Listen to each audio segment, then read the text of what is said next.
ज्या विद्यार्थ्यांनी नर्सिंग CETसाठी अर्ज केलेला असेल त्या विद्यार्थ्यांची ॲन्सर की 24 तारखेला विद्यार्थ्यांच्या लॉग इनमध्ये उपलब्ध करून देण्यात येणार आहे आणि त्याबद्दलची जी अपडेट आहे ही साईटवर उपलब्ध करून दिलेली आहे। तर बघू शकता नोटिफिकेशनमध्ये जे नर्सिंग CET ज्याही विद्यार्थ्यांनी नर्सिंगसाठी फॉर्म फिल केलेला असेल तर बघू शकता अशा प्रकारे एक नोटीस देण्यात आलेली आहे आणि ही नोटीस फक्त आणि फक्त जे विद्यार्थ्यांनी CETचा फॉर्म भरलेला आहे नर्सिंगसाठी त्यांच्यासाठी असणार आहे।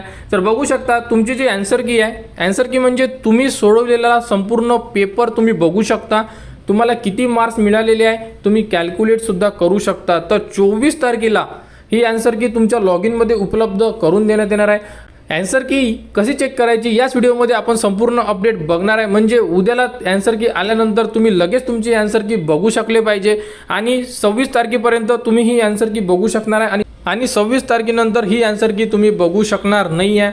त्यानंतर बघू शकता जर तुम्हाला कोणत्या क्वेश्चनवर ऑब्जेक्शन घ्यायचं असेल तर तुम्ही 24 तारीख ते 26 तारखेच्या मधात ऑब्जेक्शन घेऊ शकता। त्यासाठी प्रत्येक ऑब्जेक्शनला तुम्हाला 1000 रुपये चालान पेड करावं लागेल जर तुम्हाला ऑब्जेक्शन घ्यायचं असेल तर। अदरवाईज तुम्हाला चालान पेड करायची गरज नाही आहे, फक्त तुम्ही तुमची ॲन्सर की बघू शकता, मार्क्ससुद्धा कॅल्क्युलेट करू शकता।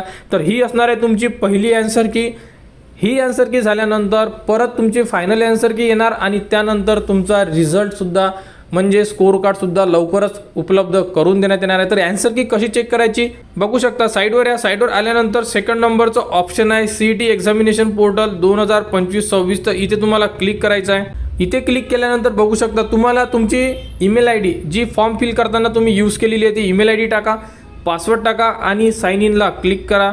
लॉग इन केल्यानंतर तुम्ही तुमच्या प्रोफाईलमध्ये इन्सर्ट होणार। त्यानंतर तुम्ही बघू शकता की हॉल तिकीटच्या बाजूला तुम्हाला ऑब्जेक्शन ट्रॅकर म्हणून एक ऑप्शन दिलेला आहे, इथे तुम्हाला क्लिक करायचं आहे। इथे क्लिक केल्यानंतर बघू शकता जसं UGमध्ये BEdची तर BEd CETचं ऑप्शन दिलेलं आहे, याच प्रकारे तुम्हाला नर्सिंग CETचं ऑप्शन येईल। त्यानंतर तुम्हाला त्यावरती क्लिक केल्यानंतर तुम्ही तुमची ॲन्सर की बघू शकता। तर अशा प्रकारे तुम्ही तुमची ॲन्सर की बघू शकता, त्यामध्ये तुम्ही सोडवलेला संपूर्ण पेपर दिसेल, तुम्हाला किती मार्क्स मिळालेले आहे हे तुम्हाला त्यामध्ये शो होईल। तुम्ही तुमचे मार्क्स कॅल्क्युलेट करू शकता की तुम्हाला टोटल किती मार्क्स मिळालेले आहे आणि तुम्ही नोट करून ठेवू शकता। त्यानंतर फायनल ॲन्सर की येईल, त्यामध्ये सुद्धा तुम्ही एकदा फायनल तुमचे मार्क्स कॅल्क्युलेट करू शकता, कारण मार्क्स कमी होऊ शकतात किंवा जास्त होऊ शकतात, कारण ऑब्जेक्शन आपण घेतो आणि ऑब्जेक्शन जर बरोबर निघाले तर त्यामध्ये मार्क्स थोडे कमी जास्त होऊ शकतात।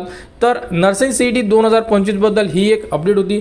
संपूर्ण अपडेट तुम्हाला आपल्या चॅनलवर उपलब्ध करून देण्यात येणार आहे आणि उद्याला ॲन्सर की आल्यानंतर सुद्धा ॲन्सर की कशी चेक करायची, मार्क्स कॅल्क्युलेट कसे करायचे या संदर्भात संपूर्ण अपडेट तुम्हाला आपल्या चॅनलवर देण्यात येणार। त्यासाठी आपल्या चॅनलला सबस्क्राईब करा व हा व्हिडिओ इतरांपर्यंत शेअर करा।